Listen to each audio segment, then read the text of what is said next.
Well, greetings. Welcome to the week that was and what's next. Hey, it's summer, folks. There's a lot going on and there's nothing going on. I'm happy to have the time to work in the yard and just try to make things pretty. When it comes to the markets, well, let's take a look. Current PE ratio almost 26. It's a little bit in the overbought category. However, experience tells you that still could go higher. Who knows?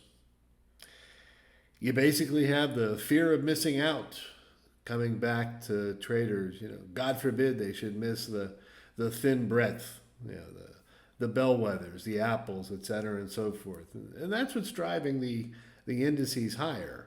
There's, it's not good in the long run, but time will tell. These rallies, so to speak, do have legs at times. Don't have to worry about Yellen though. She's still looking for that soft landing, and naturally that's the case. She doesn't see the inflation that's embedded because she doesn't do her own grocery shopping. But it is embedded, and interest rate risks of going higher and things of that nature, except maybe in China. And Japan's starting to think about it. They're real. Australia's up next, US later this month. Whether it's working or not, interest rate rises are quite often, how can I say, a lagging indicator. So you got to sit and wait. The one I've been waiting for is the non-farm payrolls, which come out on Friday. That could tell us quite a bit. I think Powell's waiting to see those numbers as well, but who knows? Of the events that went on last week, well, prepaid college kids are about to have to pay. In a way, it's justified. There's a lot of caveats in there that people can talk about politically. But looking at it as far as an economic barometer, if these kids or these younger adults have to start paying back their loans, that's less money they're going to have to, go buy an iPhone, spend it elsewhere. So it's basically a natural contraction device for the economy. They got to pay back their loans. They're not going to have the money to spend. Well, not putting anything past our current administration, politically speaking or not.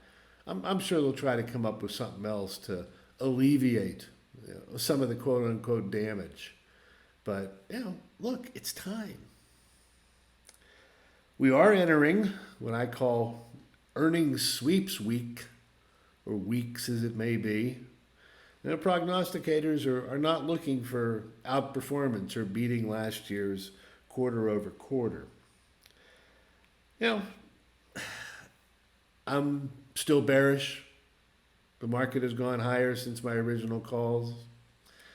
All things considered, though, I think it's time to protect your investment.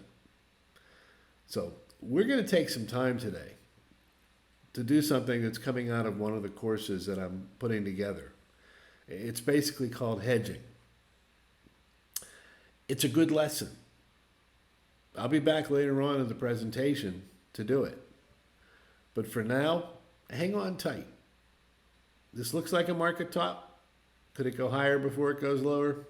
Absolutely. The market's alive. That's why we call ourselves the ticker. In any case, good to see you again. Check back in a little bit. Keep reading the presentation. You're going to see another part on hedging. I think it's something you can consider, and got 3 ways for you to do it. But again, as always, thanks for being part of the ticker.